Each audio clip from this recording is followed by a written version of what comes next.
একটা জিনিস তারা চেষ্টা করতেছে যেটা একেবারেই বর্তমান আইন অনুযায়ী অবৈধ, সেটা হচ্ছে কোনো হিয়ারিং ছাড়া বেসড অন পেপার ওয়ার্ক তারা ডিসিশন দিয়ে দিবে।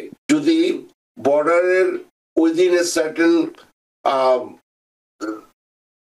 দূরত্বের মধ্যে যদি কাউকে পাওয়া যায় তাহলে তাদেরকে এক্সপেডিটেড রিমুভাল নেওয়া যায়। যেই ঘটনার ভিত্তিতে আপনি জীবন আপনার বিপন্ন বা ভবিষ্যতে বিপন্ন হতে পারে বলে আপনি মনে করছেন, তাদের সপক্ষে যে ধরনের কাগজপত্র আছে, ডকুমেন্টস আছে, সেগুলো তাড়াতাড়ি নিজ ভূম থেকে আনার চেষ্টা করেন। রিসেন্টলি যে ডিরেক্টর আছেন এই EOIR, executive office for immigration review, হ্যাঁ, তার যে ডিরেক্টর আছে তার সমালোচনা শুনতে হয়েছে যে আপনারা তাড়াতাড়ি করছেন না ইত্যাদি, এবং তাদেরকে ইনসিস্ট করা হচ্ছে যেটা based on paper work decision দিতে। 6 মাসে 50 জনের বেশি জজকে অপসারণ করা, মানে আমরা জানি যে এখানে প্রায় 71টা মতো জুরিস সেন্টার রয়েছে, তার মধ্যে 700 জন জজের মধ্যে প্রায় 50 জন ইমিগ্রেশন জজকে এরই মধ্যে অপসারণ করলো। এটা আসলে এটা দিয়ে শুরু করি, আসলে এটা কিসের ইঙ্গিত দিচ্ছে আসলে ট্রাম্প প্রশাসন? ধন্যবাদ। আপনি বললেন যে কয়টা জুরিস সেন্টার আছে, আমি এটার মিনিংটা বুঝি নাই। আপনি বোধহয় ইমিগ্রেশন কোর্টকে বোঝাতে চাচ্ছেন।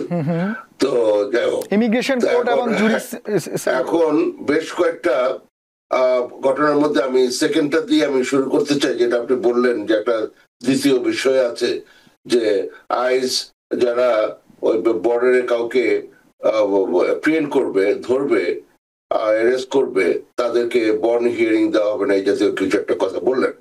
ঘটনাটা হচ্ছে এই ধরনের আইন আগে থেকেই আছে। সেটা হচ্ছে যখন কেউ বর্ডারে ধরা পড়বে তখন প্রথমে তারা যদি তাদের জীবনের কোনো ভয় না থাকে ইত্যাদি এই জাতীয় কথাবার্তা না বলে, এই ধরনের কোনো ঘটনার ব্যাপার না হয়, তাহলে তো ওখান থেকেই তারা চলে যাবে। আর যদি জীবনের ভয় থাকে, প্রথমে একটা ক্রেডিবল ফিয়ার ইন্টারভিউ হবে, ইন্টারভিউ, কোর্ট না। সেখানে যদি ডিসিশন নেওয়া হয় দুটা, একটা হচ্ছে আপনার যে তার ক্রেডিবল ফিয়ার ইন্টারভিউতে সে পাস করে নাই, তার ক্রেডিবল ফিয়ার পাওয়া যায় না, এটা অফিসার ডিটারমিন করবে। ওই যদি হয় নাম্বার ওয়ান। আরেকটা হচ্ছে যুগ যুগ ধরেই এ ধরনের আইন আছে, সেটা হচ্ছে এক্সপেডিটেড রিমুভাল। যদি বর্ডারের উইদিন এ সার্টেন দূরত্বের মধ্যে যদি কাউকে পাওয়া যায় তাহলে তাদেরকে এক্সপেডিটেড রিমুভাল নেওয়া যায়। আবারও বলছি, এক্সপেডিটেড রিমুভাল, রেগুলার রিমুভাল প্রসেসিং না।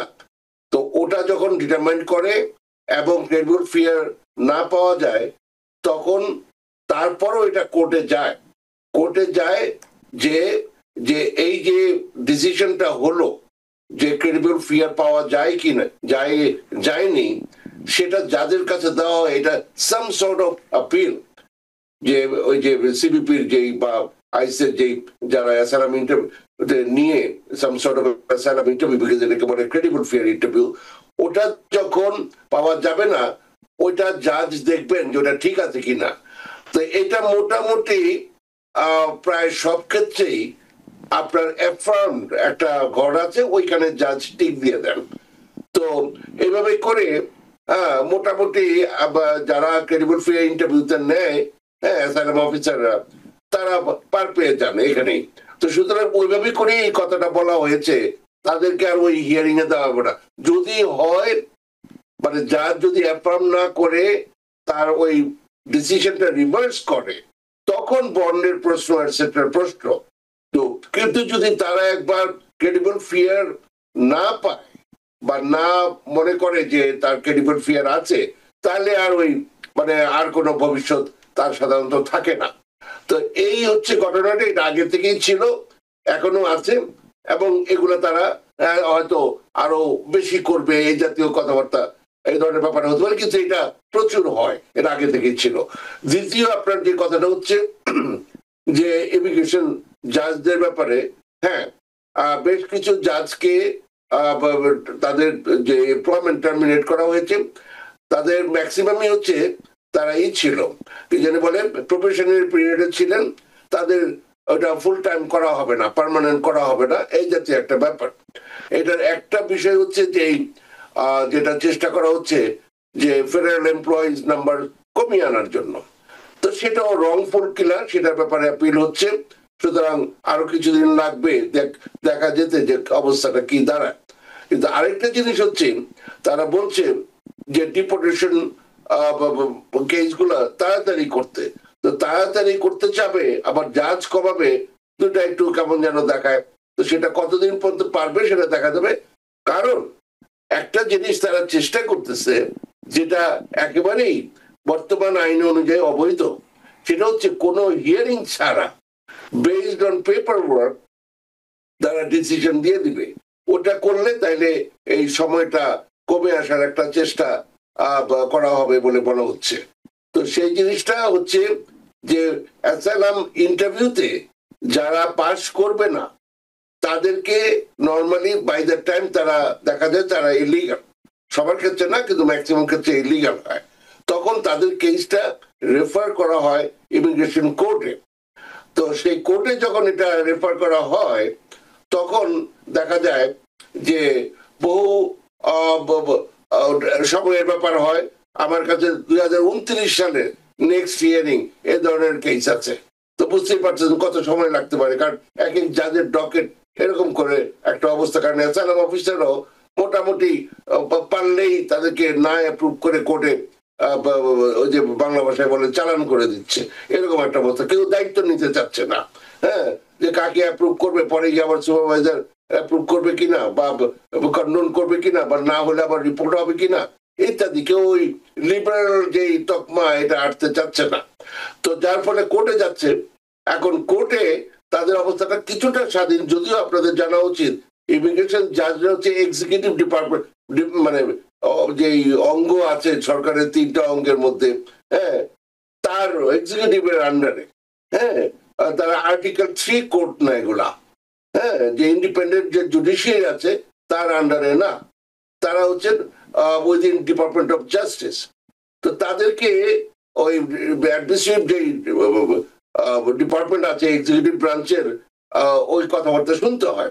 রিসেন্টলি যে ডিরেক্টর আছেন এই EOIR, executive office for immigration review, হ্যাঁ, তার যে ডিরেক্টর আছে তার সমালোচনা শুনতে হয়েছে যে আপনারা তাড়াতাড়ি করছেন না ইত্যাদি। এবং তাদেরকে ইনসিস্ট করা হচ্ছে যেটা based on paper work decision দিতে, যেটা মানে বর্তমানে অবৈধ। এটার জন্য কি রকম চেঞ্জ করতে হবে আমি জানি না, চেঞ্জ করে পারবে কিনা, কিন্তু যদি না করা হয় বর্তমানে তাকে মাস্টার হিয়ারিং দেওয়া, যদিও আমরাই এখন অনেক ক্ষেত্রে মাস্টার হিয়ারিং না করে বেসড অন পেপার ওয়ার্ক আমরা লিখিত প্রিন্টিং করে, এতে আমাদের কষ্টটা বেশি হয় কিন্তু ক্লায়েন্টকে তাহলে আর আসতে হয় না, হ্যাঁ, ওটার ভিত্তিতে আমরা মাস্টার হিয়ারিং এর কাজটা শেষ করে অ্যাসাইলাম অ্যাপ্লিকেশন শেষ করে রিপোর্ট দিয়ে যে বায়োমেট্রিক্স কমপ্লিট করা হয়েছে এগুলো সব শেষ করে যে আমাদেরকে ইন্ডিভিজুয়াল হিয়ারিং দিয়ে দাও। আমরা এটা অনেক সময় নিজেরাই করি, হ্যাঁ, এই হলো কথা। তাতে করে ক্লায়েন্টের আর ওই হিয়ারিংটাতে যেতে হচ্ছে না। এটা হিয়ারিং আসলে যে ধরনের মাস্টার হিয়ারিং হতো তার চেয়ে বেশি উপকারটা হয়। তো যাই হোক এটা করি, কিন্তু তারপরও তারা চাচ্ছে ওই যে অ্যাসাইলাম প্যাকেজে তার যে জিনিসপত্র আছে সেগুলোর ভিত্তিতে সিদ্ধান্ত দিয়ে দেওয়া হোক।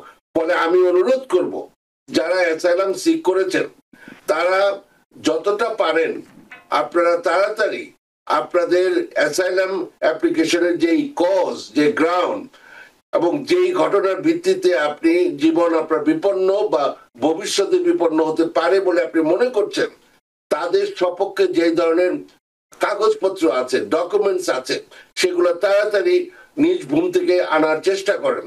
অ্যাফিডেভিটস হোক, যদি কোনো কোর্ট কেস হয়ে থাকে আপনার বিরুদ্ধে সেগুলো হোক, যে ধরনের চিঠিপত্র ইত্যাদি, মেডিকেল রেকর্ড, এগুলা তাড়াতাড়ি নিয়ে আসবেন। এই হচ্ছে আমার অনুরোধ। কারণ সঞ্চালক মহোদয় যে কথাটি এইমাত্র বললেন আপনারা শুনতে পেলেন, যে একদিকে জাজ কমিয়ে দেওয়া হচ্ছে, আরেকদিকে তাদেরকে সর্ট অফ একটা ওয়ার্নিং দেওয়া হচ্ছে। হ্যাঁ, এই যে দেখলেন উনি যেই তথ্যটা দিলেন, বেশ কয়েকজন জাজকে ফায়ার করে দেন। নিউ ইয়র্ক থেকে সম্প্রচারিত TVN 24 টেলিভিশন বিশ্বজুড়ে বাঙালির কণ্ঠস্বর।